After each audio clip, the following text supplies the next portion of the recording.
but art teacher now. And of these modes of truth, hast thou not passed through knowledge of all misery, truth the first? Hast thou not conquered the Maris king at sea, the portal of assembling, truth the second? Hast thou not sin at the third gate destroyed, and truth the third attained?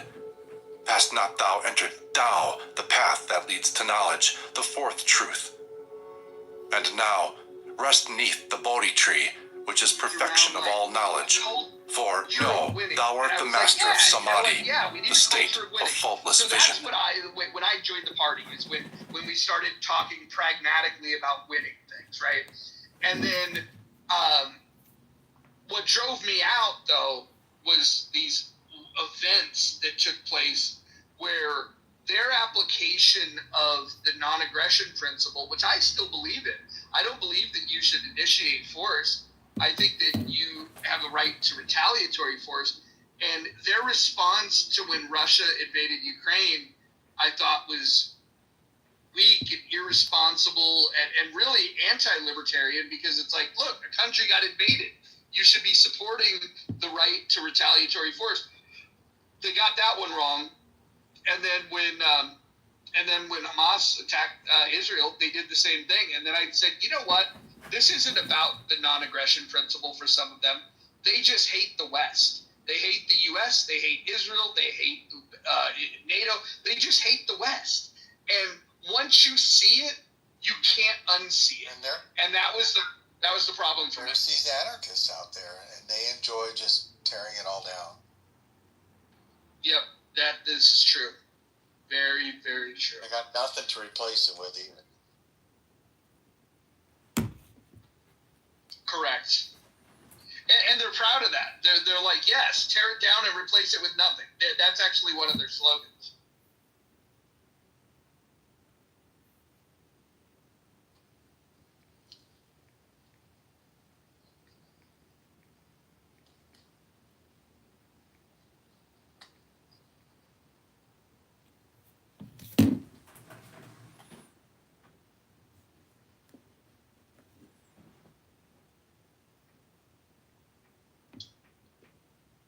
I just found a rhythm with more time off of Clubhouse and going to the gym. I did anyway to the gym, but working, just kind of a healthier rhythm. And I wasn't, at 2 a.m. up yelling at somebody who I was disagreeing with. That wasn't changing their mind. I didn't miss that either. I don't miss that part, but I do miss finding like these personalities that are just like, wow, I can't believe these people exist. It's like the type of thing that you can make documentaries about because people are so interesting. And if they hold these really strong viewpoints and they're so diametrically opposed and neither is willing to back down, my favorite moments in these rooms always has been is when you bring people together that disagree with each other, but it's going to escalate, it's going to heat up. It's just a matter of time. And so I'd see certain people come in the room and I'd be like, I'm inviting them up to the stage.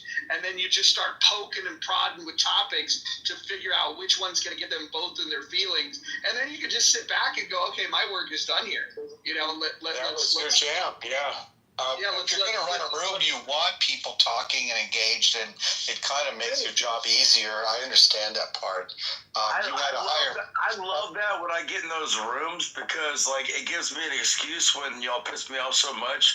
I can go out and kill somebody in my own, local area that doesn't know anything about why they died, and I get away with it because, it's random. Speaking of random, that was a random comment. Doc, how have you been? How's your mental health? Have you seen a therapist lately?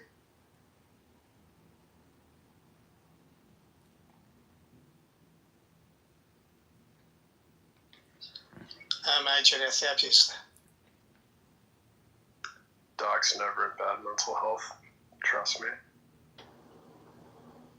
Necker, what's been going on? You must have been bored out of your mind when I was gone. I was like, you'd only come in my rooms and fucking disagree with me. Didn't matter what I said. You'd always just come disagree. What the hell? disagree with now? I mean, I know you and I agree on capital punishment, I think. You support capital punishment? Oh, well, I think it's interesting. Last time I thought you said you were against capital punishment because... Yeah, no, I'm totally against it, yeah.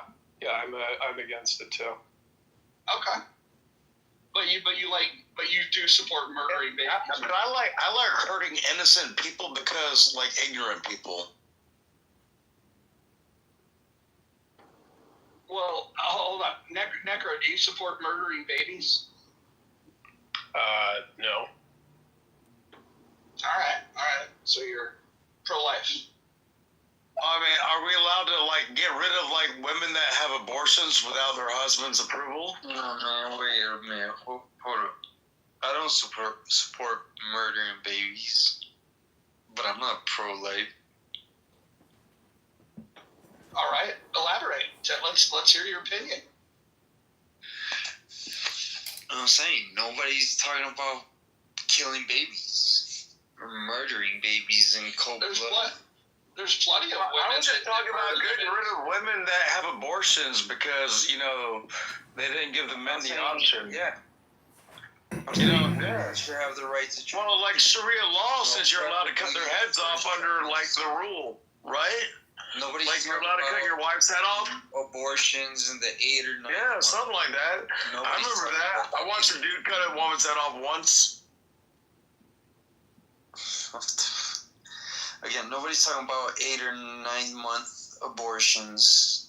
That's already way too developed. But again, first trimester, or like, you know. Why would you want to end the life? Why would you want to end the life in 3 months? Bro, you're pussy. You want to act like you fucking from another country, but like, oh, I'm an American. Can you let one person talk, please? Pussy. And also mute your mic in between. David, get the cum out of your mouth. I didn't hear what you said. What I've said is I Googled urologists and they treat prostates especially, so your knowledge is less than zero. Why? Because you went up the urethra to get to the prostate? At the vast difference? No, because earlier you said urologists treat Bro, you're going to go get a titty job from an ear, nose, throat guy. Nobody gives no memory when your 6-year-old self that took so many drugs that killed your brain cells. Prostate is inside your asshole. Those are different things. Like, this is just basic anatomy. I digress. We can go back to abortion. Yeah, let's talk about murdering babies. Who's pro-baby murder here? Again, nobody in their right minds is pro-murdering babies. Like, stop strawman. You're doing it on purpose. Well, hold on. What is your justification for terminating the life of a baby that's been living inside of a woman for 3 months? Well, let's hope it doesn't even get to 3 months. I mean, again... Wow. You got to kill him faster. Is that your plan? Responsible fucking, what do they call it? Not parenting. Responsible fucking, damn, dude, what's the word? You have women's, not ability just to choose, but health, there's whatever. Are you looking for the term bodily autonomy? No. Well, it includes some of that, but just in general, again. Yeah, can I ask you a question? Hold on. Let me ask you a question. Let me ask you a question. Hold on. I want you to answer this question. How many alcoholic beverages have you consumed this evening? 0, sir. 0, my friend. Have you smoked pot? A long time ago. But today? Very little. What is it that's impairing your ability to communicate? There's nothing impairing my ability. Am I saying something that Okay, carry on. I'm having trouble understanding? Oh, yes. Yes, I am. I can elaborate if you wish. Okay, which language? What part? Why you're so eager to kill babies early? Again, like no honest interlocutor speaks like this. Why are you so eager to kill babies? Well, why are you? Well, no, hold on. What the hell fire is he talking about? An interlocutor? Wait, hold on, guys. Guys, hold on. You think Listen, hold on. Listen. No, you asked a good. No, hold on. You said operations. you can't talk while I'm talking. This is not gonna work, guys. This is not gonna work. Do it for fun. So yeah, now you just said it out loud. So here's the thing. No, I'm saying. No. Hold on. You said that nobody supports third trimester abortion, which, by the way, some people do. But then you said, hold on. Well, yeah, murdering one person talking. baby, I agree. But here's the thing. Then you said in the first 3 months it should be okay, and then I'm like, why is it okay to kill a baby in the first 3 months? And you said the sooner the better. And I'm just, it's not a baby. Okay, it's like a fetus. Little fetus. Again, before it even becomes a fetus, still just a clunk of cells, a plastocyst, or whatever it's called. I mean, if the idea is to respect, a woman's rights. Okay, can I ask you a question? And if she doesn't want to have a baby, I see the problem is this. Get rid of it.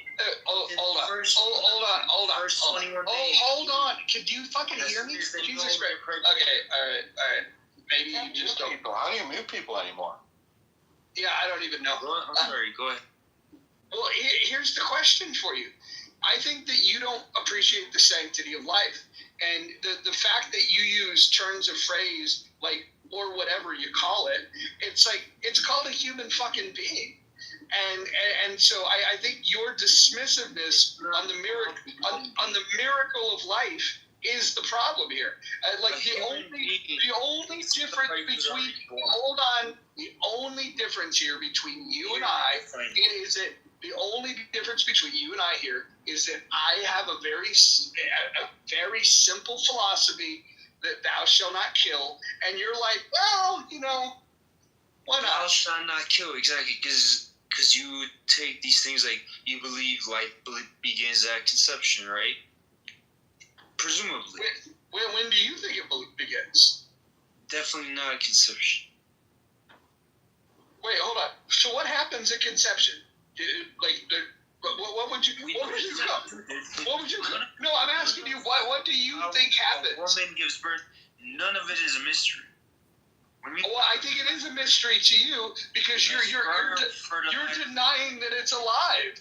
You're denying that it's alive. Fertilizes the egg, so it so it creates the potential for life. I agree. The potential for life. And so what you want to do? So what you wait? Hold on. And what would then is that equal to life? What? Yes. No. It is alive. It is alive. It's in a cuddly little blanket called a woman. It is alive. It's not a life. It's not a life. How do you define alive? Well, how about it has its own DNA and it has its own heartbeat? Is that not alive? It doesn't have its own heartbeat when the egg first fertilizes. It doesn't have a heartbeat till how many weeks in? Wait, hold on. So you don't believe that a sperm is alive? Well, you don't believe a sperm is alive? Is that I don't. I think you need to take a heartbeat. You don't understand basic science is the problem that we're having here, dude. I'm literally a scientist. Literally. You're literally not a scientist. Probably. Dude, let's do a trivia game then. In mathematical physics. Hey, dude, let's go. Let's play Trivial Pursuit, bitch. Wait, hold on. Hold on. Listen. You were the same guy that said you were a software engineer 2 nights ago, and now you're a fucking scientist. No. Yeah. Not a software engineer. I'm a mathematician. There you go. Now you're a mathematician. And what makes you think you're the only published PhD on stage? I said I probably am. I don't know. Oh, yeah. Again, It's okay. I mean, if I'm talking to a bunch of pro-lifers, pretty safe to assume. But I'm still calling you out. Let's play Trivial Pursuit. Like, you want to, like, test like you're smarter than everybody else. Let's play. No. It was about us, because he was saying about something about. Hey, Conley, he can probably Google up a good trivia question. Science. I highly doubt He that. can pick the mathematics topics. All the science again. I'm pretty good at Newtonian calculus. Me Newtonian mechanics.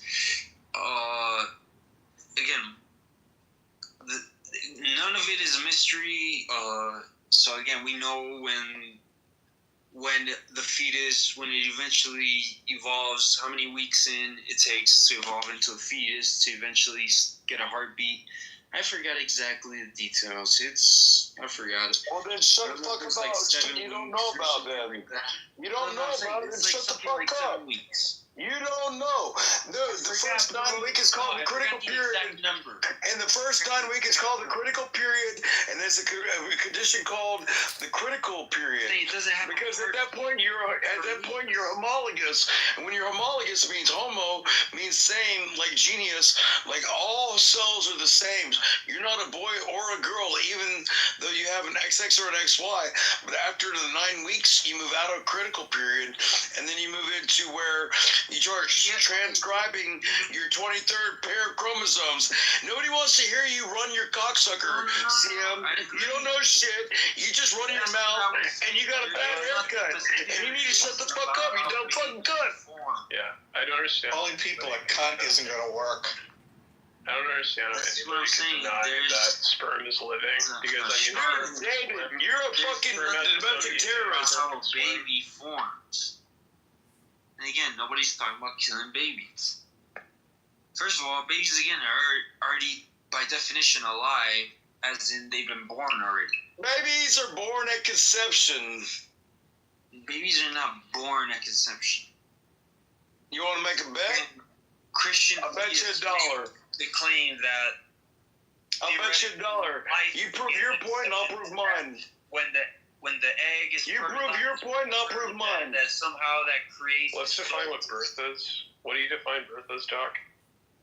Not exactly. They're taking birth like is the conception. Sex when their mom... So it's not when it becomes independent of the mother? No, the conception is you bringing, like, you know, the reality into this universe by an oocyte and a gamete. No, okay, that's conception. Conception. Yeah, like, so, Doc, I mean... That's bringing a life into this world.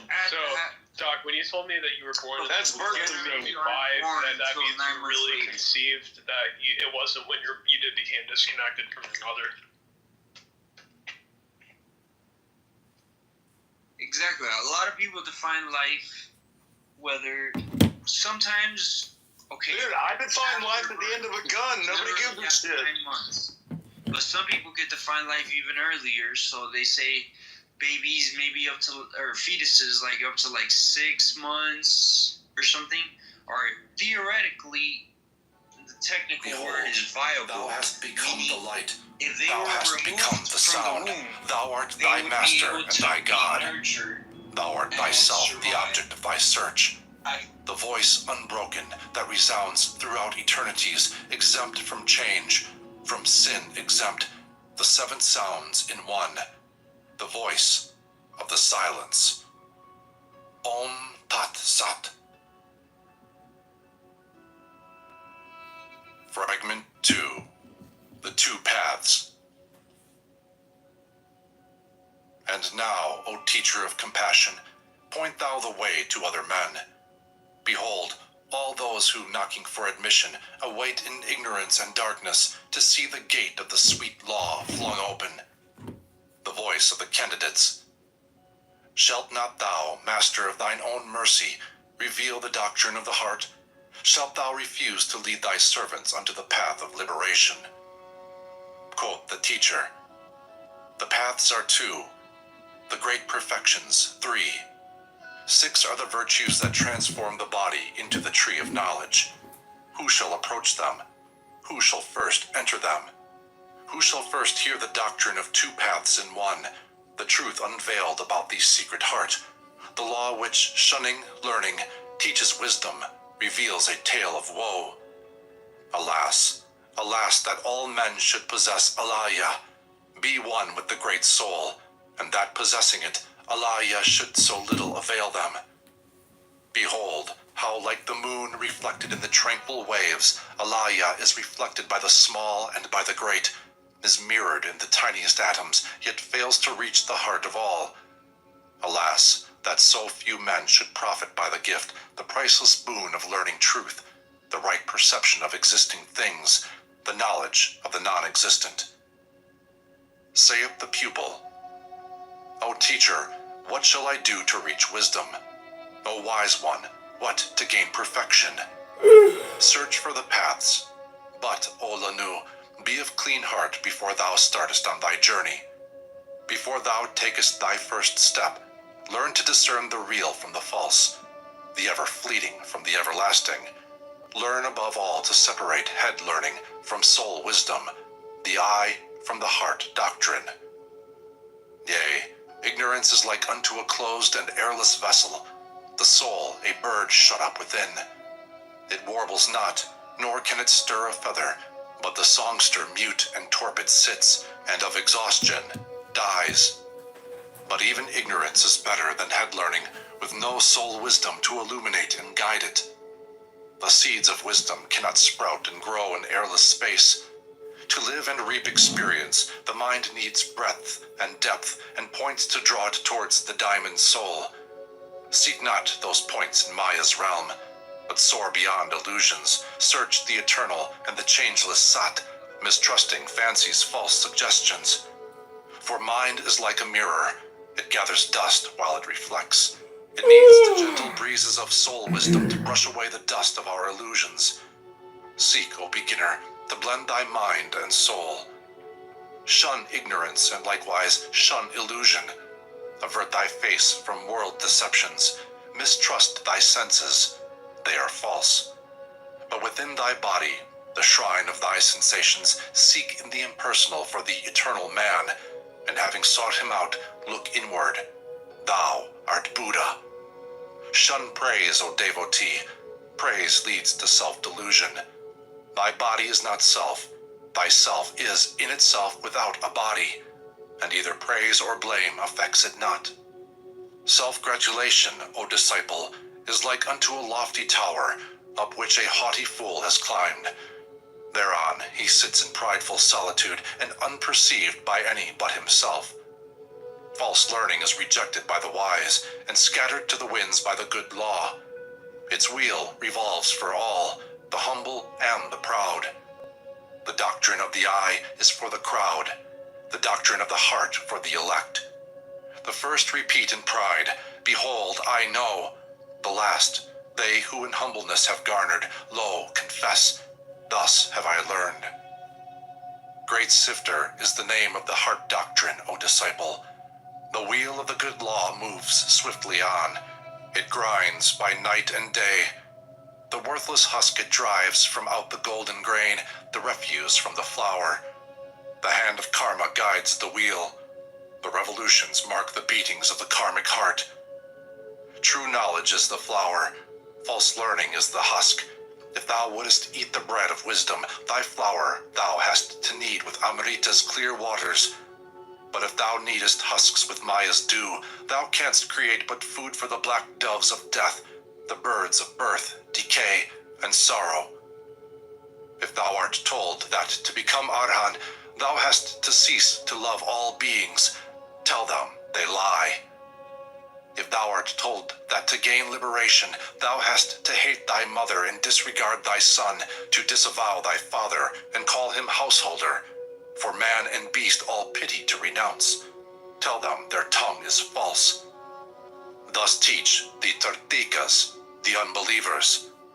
If thou art taught that sin is born of action and bliss of absolute inaction, then tell them that they err. Non-permanence of human action, deliverance of mind from thraldom by the cessation of sin and faults are not for Deva egos. Thus saith the doctrine of the heart. The Dharma of the eye is the embodiment of the external and the non-existing. The Dharma of the heart is the embodiment of Bodhi, the permanent and everlasting. The lamp burns bright when wick and oil are clean. To make them clean, a cleaner is required. The flame feels not the process of the cleaning. The branches of a tree are shaken by the wind, the trunk remains unmoved.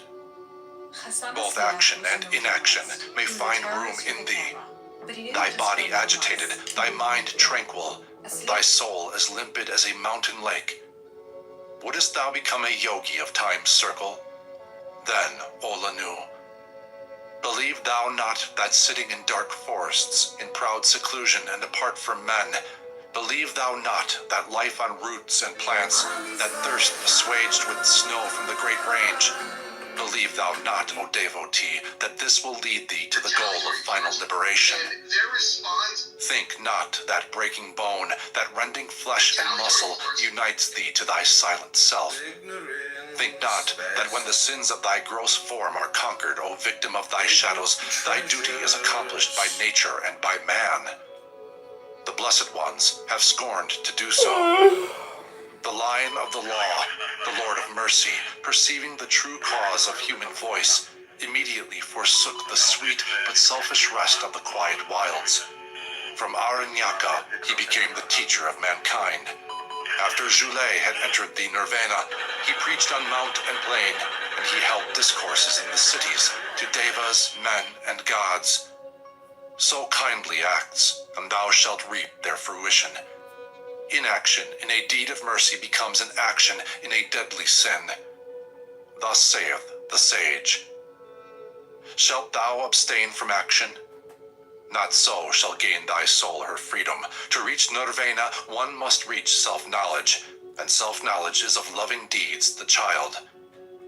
Have patience, candidate, as one who fears no failure, courts no success. Fix thy soul's gaze upon the star, whose ray thou art, the flaming star that shines within the lightless depths of ever-being, the boundless fields of the unknown. Have perseverance as one who doth forevermore endure. Thy shadows live and vanish. That which in thee shall live forever. That which in thee knows. For it is knowledge, is not a fleeing life. It is the man that was, that is, and will be, for whom the hour shall never strike. If thou wouldest reap sweet peace and rest, disciple, sow with the seeds of merit the fields of future harvests, accept the woes of birth. To step out from sunlight into shade, to make more room for others, the tears that water the parched. Why do couples choose a Sleep Number smart bed? Can it keep me warm when I'm cold? Wait, no, I'm always hot. Sleep Number.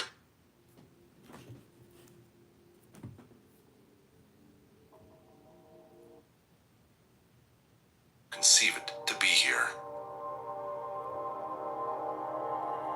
Opportunities to find deeper powers within ourselves come when life seems most challenging. A hero is someone who has given his or her life to something bigger than oneself. I have found that you have only to take one step toward the gods, and they will then take 10 steps toward you. That step, the heroic first step of the journey, is out of or over the edge of your boundaries, and it often must be taken before you know that you will.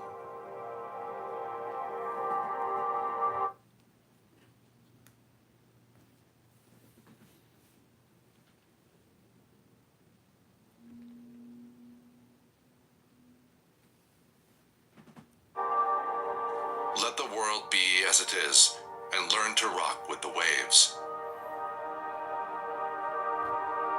You've got to say yes to this miracle of life as it is, not on condition that it follows your rules. When we talk about settling the world's problems, we're barking up the wrong tree. The world is perfect. It's a mess. It has always been a mess. We're not going to change it. Our job is to straighten out our own lives. We're in a free fall into the future. We don't know where we're going. Things are changing so fast, and always when you're going through a long tunnel, anxiety comes along. And all you have to do to transform your hell into a paradise is to turn your fall into a voluntary act. The first step to the knowledge of the wonder and mystery of life is the recognition of the monstrous nature of the earthly human realm, as well as its glory. The realization that this is just how it is, and that it cannot and will not be changed. Eternity is not the future or past. Eternity is a dimension of now. The goal of life is to make your heartbeat match the beat of the universe, to match your nature with nature. Whatever the hell happens, say, this is what I need. Life is like arriving late for a movie, having to figure out what was going on without bothering everybody with a lot of questions, and then being unexpectedly called away before you find out how it ends. Nothing can happen to you that is not positive. Even though it looks and feels at the moment like a negative crisis, it is not. The crisis throws you back, and when you are required to exhibit strength, it comes. The eternal principle, which never was born, never will die, it is in all things. It is in you now. You are the wave on the face of the ocean. When the wave is gone, is the water gone? Has anything happened? Nothing has happened. It is a play, a game, a dance. A goal is what specifically you intend to make happen. Dreams and goals should be just out of your present reach, but not out of sight. What if we choose not to do the things we are supposed to do? The principal gain is a sense of an authentic act and an authentic life.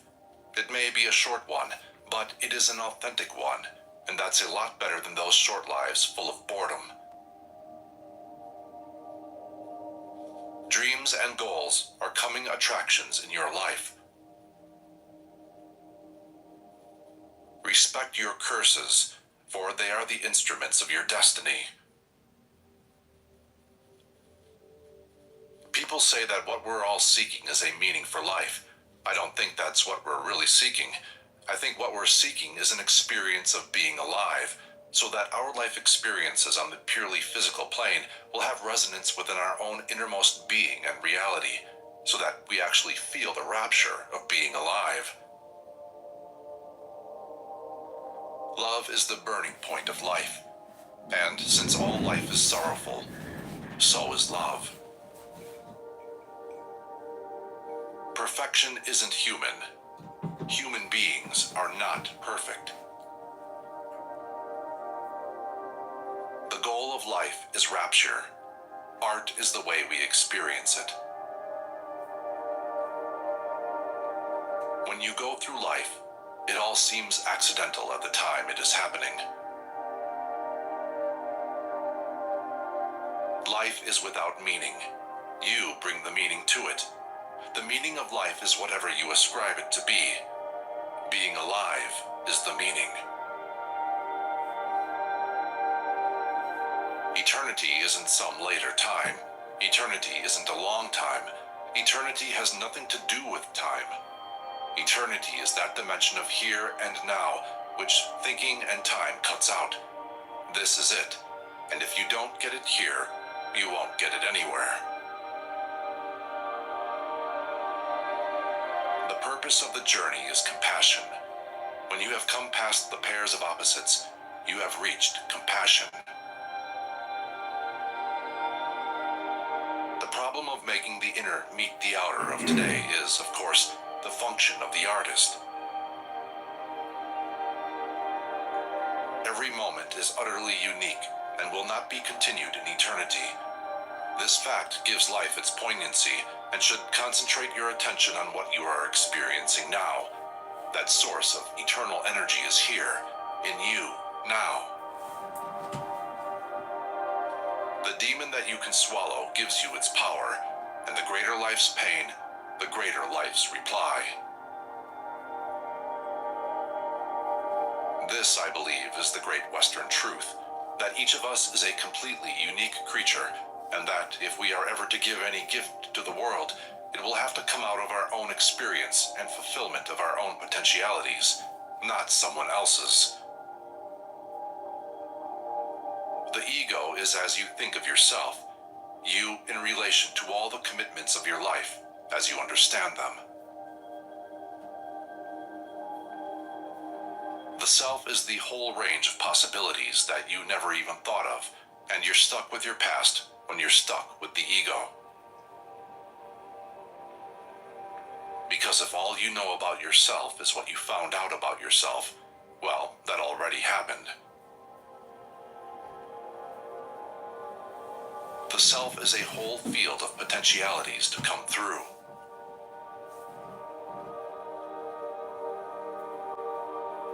Those who think they know how the universe could have been had they created it, without pain, without sorrow, without time, without death, are unfit for illumination. Revolution doesn't have to do with smashing something. It has to do with bringing something forth. If you spend all your time thinking about that which you are attacking, then you are negatively bound to it. You have to find the zeal in yourself and bring that out. All the gods, all the heavens, all the hells are within you. You become mature when you become the authority of your own life. Our demons are our own limitations, which shut us off from the realization of the ubiquity of the spirit. Each of these demons is conquered in a vision quest. There are something like 18 billion cells in the brain alone. There are no two brains alike. There are no two hands alike. There are no two human beings alike. You can take your instructions and your guidance from others, but you must find your own path. The achievement of the hero is one that he is ready for, and it's really a manifestation of his character. All men are capable of reason. That is the fundamental principle of democracy. Because everybody's mind is capable of true knowledge, you don't have to have a special authority or a special revelation telling you that this is the way things should be. Man should not be in the service of society. Society should be in the service of man. When man is in the service of society, you have a monster state, and that's what is threatening the world at this minute. Love your enemies, for they determine who you are. It's only when a man tames his own demons that he becomes the king of himself, if not of the world. When we quit thinking primarily about ourselves and our own self-preservation, we undergo a truly heroic transformation of consciousness. The creative act is not hanging on, but yielding to a new creative movement. Awe is what moves us forward. The dreamer and his dream are the same. The powers personified in a dream are those that move the world. Your sacred space is where you can find yourself again and again. Humanity has nothing to do with political theory. Political theory is in the interests of one group of humanity or one ideal for humanity. But humanity, my heavens, that's what proper art renders. We have a paradox. Going into the deepest aspects of inner space connects you with something that is the most vital for the outer realm. Questing is not an ego trip. It is an adventure to bring into fulfillment your gift to the world, which is yourself. The goal is to live with godlike composure on the full rush of energy, like Dionysus riding the leopard without being torn to pieces. Seek to know the power that is within you. The quest for fire occurred not because anyone knew what the practical uses for fire would be, but because it was fascinating. You know, when real trouble comes, your humanity is awakened. The fundamental human experience is that of compassion. The way to find out about your happiness is to keep your mind on those moments when you feel most happy, when you really are happy, not excited, not just thrilled, but deeply happy. This requires a little bit of self-analysis. What is it that makes you happy? Stay with it, no matter what people tell you. This is what I call following your bliss.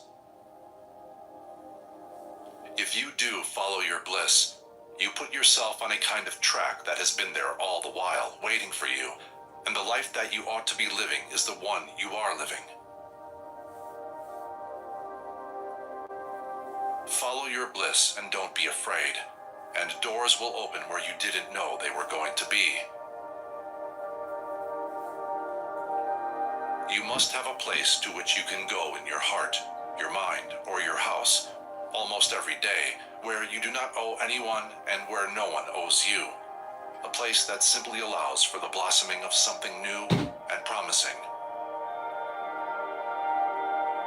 Thinking in mythological terms helps to put you in accord with the inevitables of this vale of tears. You learn to recognize the positive values in what appear to be the negative moments and aspects of your life. The big question is whether you are going to be able to say a hearty yes to your adventure.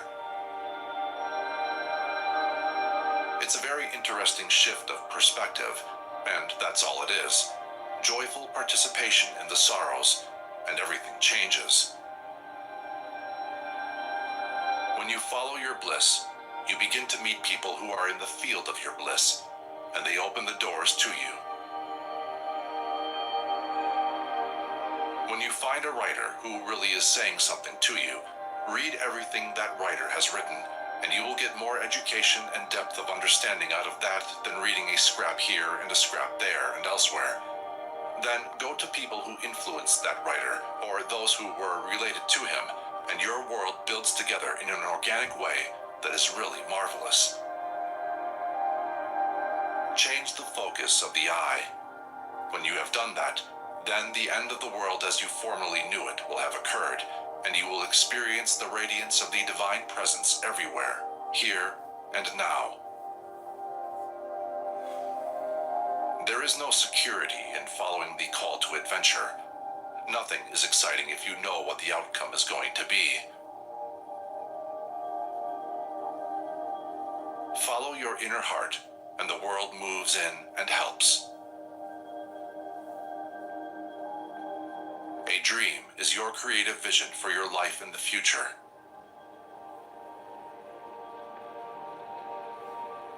There's something inside you that knows when you're in the center, that knows when you're on the beam or off the beam. And if you get off the beam to earn money, you've lost your life. And if you stay in the center and don't get any money, you still have your bliss. Following your bliss is not self-indulgent, but vital. Your whole physical system knows that this is the way to be alive in this world, and the way to give to the world the very best that you have to offer. Sacred space and sacred time, and something joyous to do is all we need. Almost anything then becomes a continuous and increasing joy.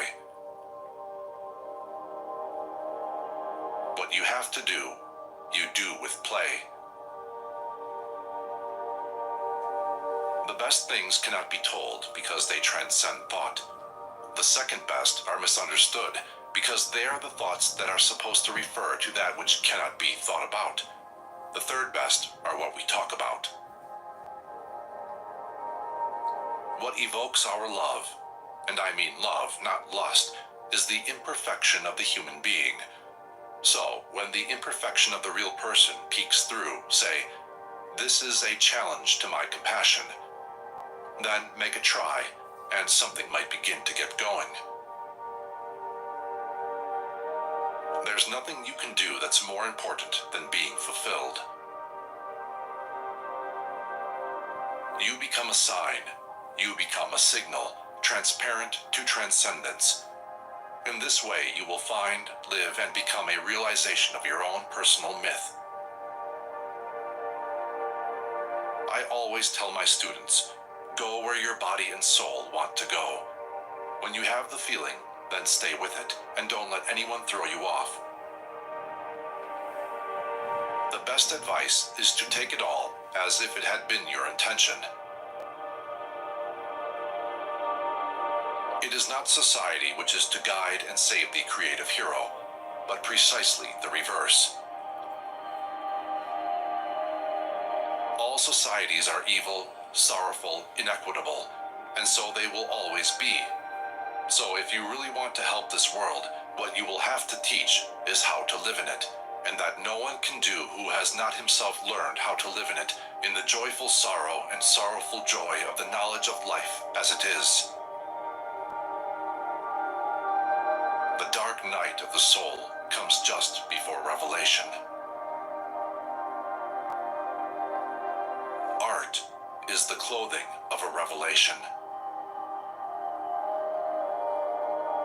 If you want the whole thing, the gods will give it to you, but you must be ready for it. Both the artist and the lover know that perfection is not lovable.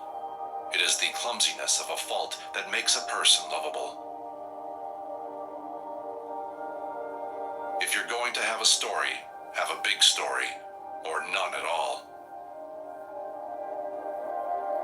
If marriage isn't a first priority in your life, you're not married.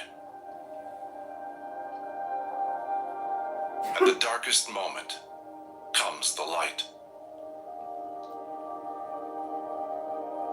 I think of compassion as the fundamental religious experience, and unless that is there, you have nothing.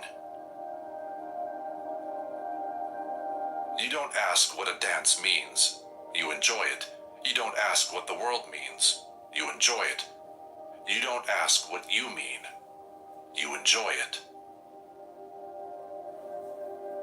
How do you find the divine power in yourself?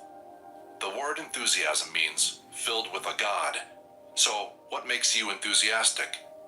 Follow it. So I have a little word. Follow your bliss. The bliss is the message of God to yourself. That's where your life is. It is within you that the divine lives.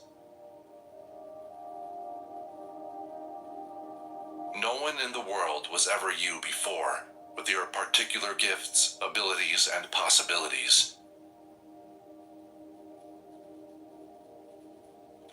Read myths. They teach you that you can turn inward, and you begin to get the message of the symbols. Read other people's myths, not those of your own religion, because you tend to interpret your own religion in terms of facts. But if you read the other ones, you begin to get the message.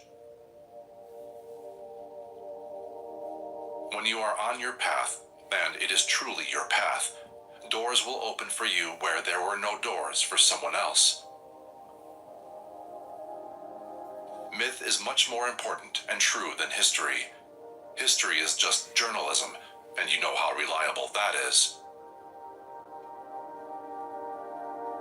God is a metaphor for that which transcends all levels of intellectual thought. It's as simple as that. I think of mythology as the homeland of the muses, the inspirers of art, the inspirers of poetry. To see life as a poem and yourself participating in a poem, is what the myth does for you. Religion is misunderstood mythology. We're so engaged in doing things to achieve purposes of outer value that we forget the inner value. The rapture that is associated with being alive is what it is all about.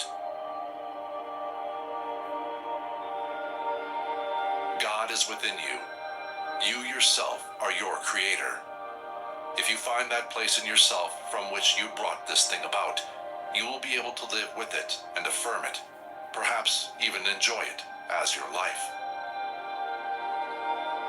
A ritual is the enactment of a myth, and by participating in the ritual, you are participating in the myth. And since myth is a projection of the depth of wisdom of the psyche, by participating in a ritual, participating in the myth, you are being, as it were, put in accord with that wisdom, which is the wisdom that is inherent within you anyhow. Your consciousness is being reminded of the wisdom of your own life. Where you stumble and fall, there you will find gold.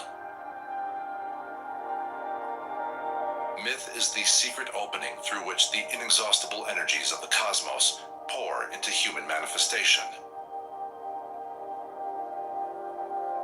In meditating, meditate on your own divinity. The goal of life is to be a vehicle for something higher. The experience of eternity, right here and now, is the function of life. Heaven is not the place to have the experience. Here is the place to have the experience. When you look at that natural world, it becomes an icon. It becomes a holy picture that speaks of the origins of the world. Almost every mythology sees the origins of life coming out of water. And curiously, that's true. It's amusing that the origin of life out of water is in myths, and then again, finally, in science, we find the same thing. It's exactly so. The God you worship is the one you're capable of becoming. Gods suppressed become devils, and often it is these devils whom we first encounter when we turn inward. The garden is a metaphor for the following. Our minds and our thinking in terms of pairs of opposites, man and woman, good and evil, are as holy as that of a god. Mythological symbols touch and exhilarate centers of life beyond the reach of vocabularies of reason and coercion. When people get married because they think it's a long-time love affair, they'll be divorced very soon, because all love affairs end in disappointment. But marriage is a recognition of a spiritual identity. Could God exist if nobody else did? No. That's why gods are very avid for worshippers. If there is nobody to worship them, there are no gods. There are as many gods as there are people thinking about God. In choosing your God, you choose your way of looking at the universe. There are plenty of gods. Choose yours. The God you worship is the God you deserve. You enter the forest at the darkest point, where there is no path. Where there is a way or path, it is someone else's path. You are not on your own path. If you follow someone else's way, you are not going to realize your potential. Suddenly you're ripped into being alive, and life is pain, and life is suffering, and life is horror. But my God, you're alive, and it's spectacular. The cave you fear to enter holds the treasure you seek. Fear of the unknown is our greatest fear. Many of us would enter a tiger's lair before we would enter a dark cave.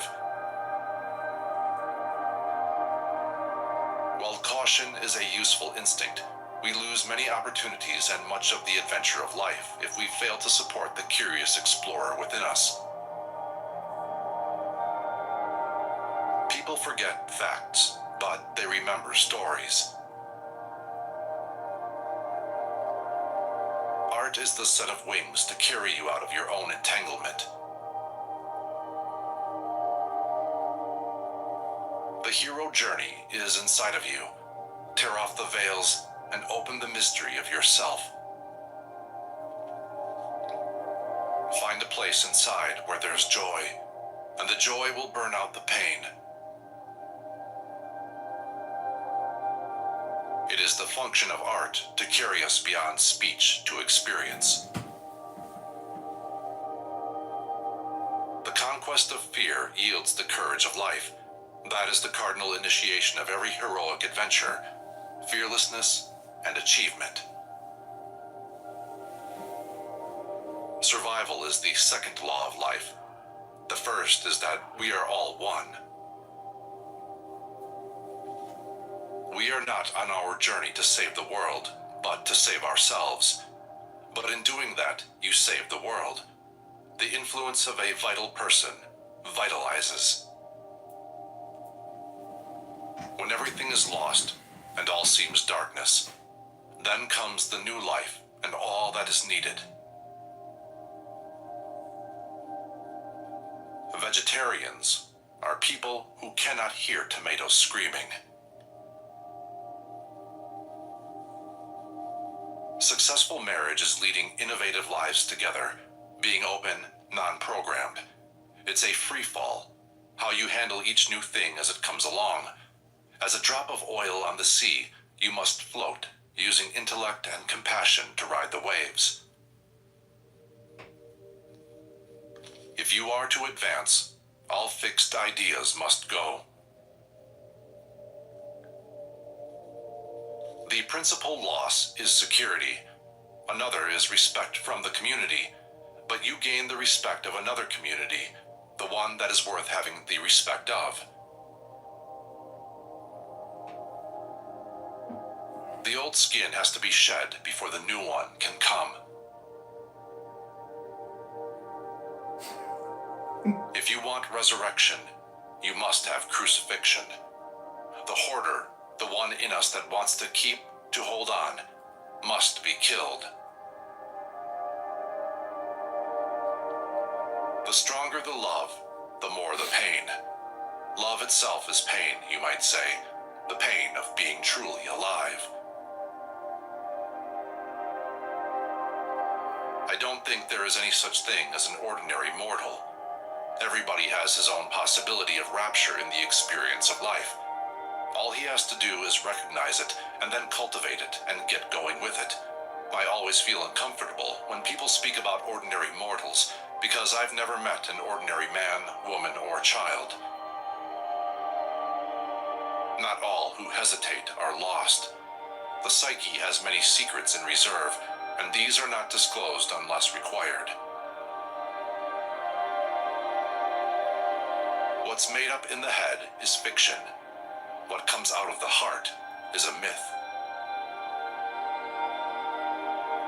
Man actually needs the striving and struggling for some goal worthy of him.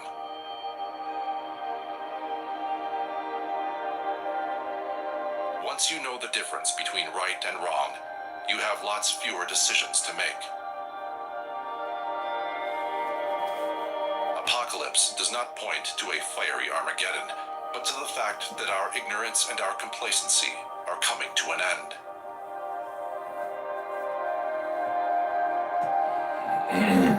The psychotic drowns in the same waters in which the mystic swims with delight.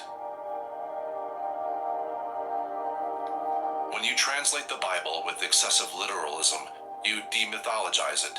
The possibility of a convincing reference to the individual's own spiritual experience is lost.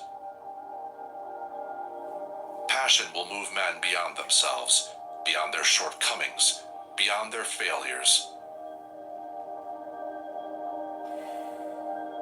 Any disaster you can survive is an improvement in your character, your stature, and your life.